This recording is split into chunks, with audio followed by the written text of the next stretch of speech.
রাতের জিকির করেন আল্লাহ আল্লাহ আল্লাহ আল্লাহ আল্লাহ আল্লাহ আল্লাহ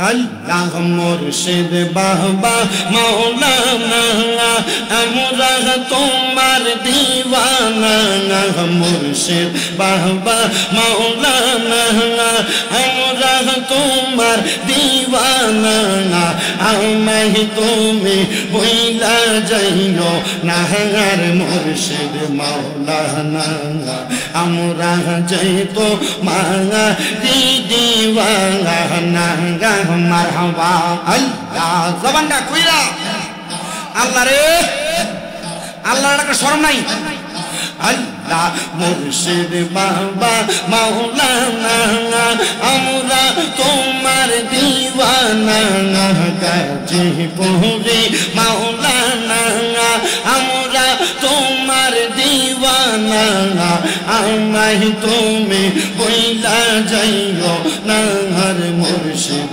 মাওলানা আমরা যাইতো মারি দিওয়ানা মারহাবা আল্লাহ আল্লাহ মুর্শিদ প্রেমে মজিলে মুর্শিদ কাছে পাইবে মৌলার প্রেমে মজিলে মৌলা কাছে পাইবে সাফায়াত করবে সাহে মদিনার মুর্শিদ মাওলানা আমরা যাইতো মারি দিওয়ানা মারহাবা আল্লাহ আল্লাহ কারবালার বিছেদের জালা গো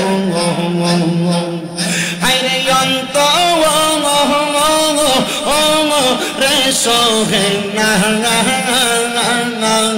হায়রে হুসাইনের রক্ত মাখা মুখটা হানা বোলা জাগাই না মারহাবা আল্লাহ আল্লাহ কিয়া গুনলা দিল মনে গো আগুনি বালা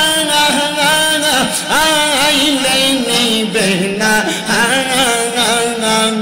হায়রে জল দিলে তা দ্বিগুণ বাদে বোঝা হাগাইলে বোঝে না মারহাবা আমার মুর্শিদ রে কই পাবো মুর্শিদ গো আমার রেজবি রে কই পাবো রেজবি গো সখী আমার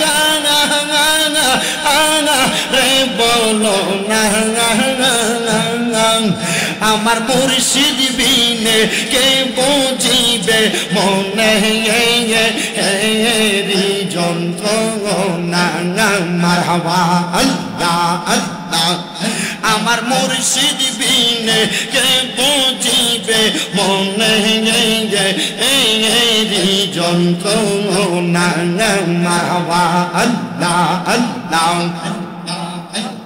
কারবালাতে হোসেন শহীদ নবীজি যাহার নানা নবীজি যাহার নানা ইয়েজিদের প্রশংসা করলে ঈমান থাকতে পারে না আল্লাহ আল্লাহ কারবালাতে হোসেন শহীদ নবীজি যাহার নানা গো নবীজি যাহার নানা ইয়েজিদের প্রশংসা করলে ঈমান থাকতে পারে না মারহাবা মা খাদিজা যাদের নানি ছিল মায়ে বড় ধনী মা খাদিজা যাদের নানি ছিল মায়ে বড় ধনী জাবালে নূরে যাইতেন তিনি জাবালে নূরে যাইতেন তিনি নবীকে খাওয়াইতে খানা কারবালাতে হোসেন শহীদ নবীজি যাহার নানা গো নবীজি যাহার নানা ইয়েজিদের প্রশংসা করলে ঈমান থাকতে পারে না মারহাবা যাদের নামে মসজিদ বানায় যাদের মাদ্রাসায় ইমাম পড়ে জুম্মার খুতবায়, ইমাম পড়ে জুম্মার খুতবায়, মুনাফিকরা দেখে না কারবালাতে হোসেন শহীদ নবীজি যা হার না গো নবীজি যা হার না ইয়েজিদের প্রশংসা করলে ঈমান থাকতে পারে না। আল্লাহ আল্লাহ আল্লাহ হায়রে ও গুনার বাঙাই বাঙাই রে কারবালায় জানিল তোমায় কে মারহাবা। আল্লাহ আল্লাহ তার দুশ্মনে তোমায় মারিল পরানে গুনার বাঙাই বাঙাই রে কারবালায় জানিল তোমায় কে। আল্লাহ আল্লাহ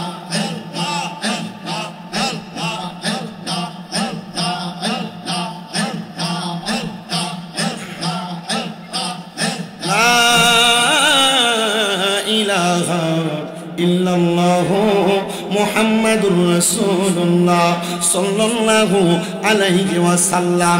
জবান বন্ধ নাই, মুহাব্বতের আওয়াজে উচ্চ কণ্ঠে জোরে জোরে পড়েন আল্লাহু আকবার। এ মুসলমান বাবারা, আমি আর ডাইনে বামে যাচ্ছি না, সামান্য সময় আপনাদের কাছে কথাগুলো বলে দিয়ে বয়ানটা শেষ করব। আমাদের সমাজে সোহাদে কারবালার মাহফিল মোটামুটি সব জায়গায় হয়, সব মসজিদের মধ্যে সোহাদে কারবালার বয়ান হয়।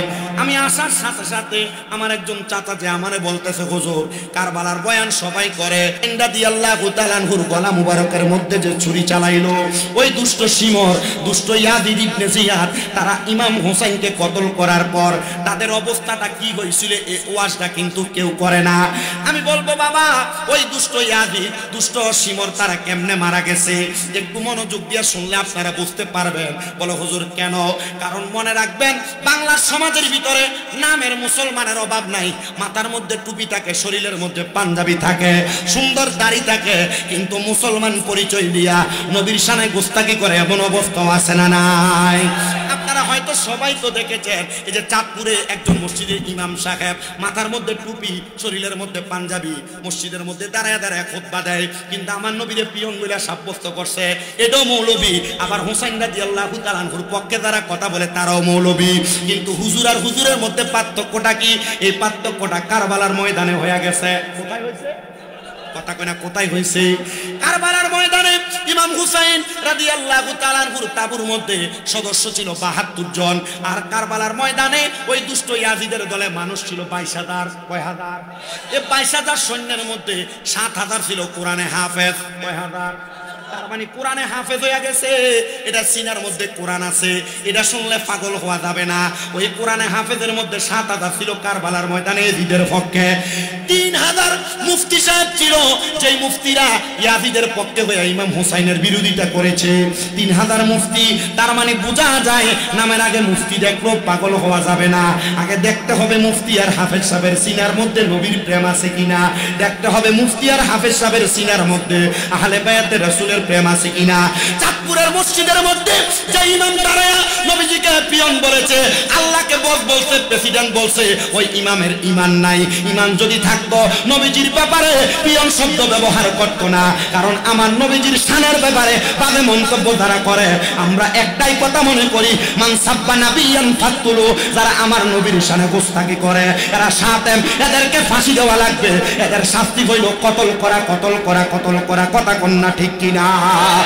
আজকে কুমিল্লা শহরের প্রাণকেন্দ্র হযরতপাড়া গাউসিয়া ঈদগাহ ময়দান থেকে আমরা বাংলাদেশের প্রশাসনের কাছে, বাংলাদেশের আইন মন্ত্রণালয়ের কাছে একটা কথা বলে দিতে চাই, আমাদের যে বিল্লাল ভাই বাংলাদেশের মসজিদের ইমামের মধ্যে গোস্তাকে রাসূল ইমাম আমার নবীকে পিয়ন বলে সাব্যস্ত করেছে, এটা সে বাংলাদেশের গণতান্ত্রিক আইনে অন্যায় করতে পারে। আল্লাহর কোরআন মোতাবেক সে অন্যায় করে নাই, রাসূলের হাদিস মোতাবেক অন্যায় করে নাই। ওই বিল্লাল ভাই দুনিয়ার জমিনে সাধারণ একজন সবজিওয়ালা হইতে পারে, উনি আল্লাহ রাসূলের প্রেমে জীবনটাকে কুরবান করার জন্য আল্লাহ রাসূলের শানে গোস্তাকি করার কারণে উনি সহ্য করতে পারে নাই, এই জন্য ইমামকে হত্যা চেষ্টা করেছে। এটা হত্যা চেষ্টা না, এটা প্রত্যেক মুসলমানের ইমানি দায়িত্ব, ইমানি দায়িত্ব। কথা বলেন ঠিক কিনা? মুসলমান ইমানদার, তাইলে যেই কথার মধ্যে ছিলাম ইয়াজিদের সৈন্য ছিল একজন দুইজন না 22,000 সৈন্য। আস্তে কয় হাজার? ওই 22,000 সৈন্যর মধ্যে 7,000 ছিল কোরআনে হাফেজ, 3,000 ছিল মুফতি সাহেব, আর বাকিগুলা ছিল পাঞ্জাবিওয়ালা, মাথার মধ্যে পাগড়িওয়ালা, মুখের মধ্যে দাড়িওয়ালা। ওই ইয়াজিদ যখন ইমাম হুসাইনে পাকের গলা মুবারকের মধ্যে শিমরে ছুরি চালাইবো, তখন বলছে তাড়াতাড়ি নবীর নাতির গলার মধ্যে ছুরি চালাও, আমাদের আসরের নামাজ কাজা হয়ে যাবে। আমার বুঝে আসে না, আসসালাতু মিফতাহুল জান্নাহ, নামাজ বেহেশতের চাবি। আল হাসান ওয়াল হুসাইন সাইয়্যিদা শাবাবি আহলিল জান্নাহ। হাসান হুসাইন জান্নাতের যুবকদের সর্দার, জান্নাতের যুবকের সর্দারের গলার মধ্যে তরবারি চালায়া তারা কোন নামাজ পড়বে এটা আমার বুঝে আসে না। মুসলমান ইমাম হুসাইন রাদিয়াল্লাহু তাআলা আনহুর গলা মুবারকের মধ্যে যখন তরবারি চালানো হইল, ইমাম হুসাইনে পাকের গর্দান মুবারক একদিকে ছিল, হুসাইন রাদিয়াল্লাহু তাআলা আনহুর দেহ মুবারক আরেক দিকে ছিল। হুসাইন রাদিয়াল্লাহু তাআলা আনহুর গর্দান মুবারক তারে ওই শিমন নামক ব্যক্তিটা হাতের মধ্যে তীরের আগার মধ্যে লাগাইয়া ইবনে জিয়াদের সামনে নিছে, আর ইবনে জিয়াদ নামক এজিদ লোকটা হুসাইনে পাকের ঠোঁট মুবারকের মধ্যে তরবারি দিয়ে আঘাত করছে। জানুনি ওই ইবনে জিয়াদ কেমনে মারা গেছে? ওই ইবনে জিয়াদ রোম দেশের একটা মহিলার, সুন্দরী মহিলার প্রেমে পাগল ছিল। ওই ইবনে জিয়াদ বলে আমি পাগল ছিলাম, কিন্তু ওই মহিলাটা আমারে তার প্রেমে সাড়া দেয় নাই। হঠাৎ যখন আমি ইমাম হুসাইনকে শহীদ করে ফেললাম, এরপর ওই মহিলাটা ইবনে জিয়াদের তার বাড়িতে দাওয়াত করছে। এটার কারণ একটু শুইনা লইবা। ওই রোম দেশের মহিলাটা ছিল ইমাম হুসাইনে পাকের বড় আশেকা। ওই রোম দেশের মহিলাটা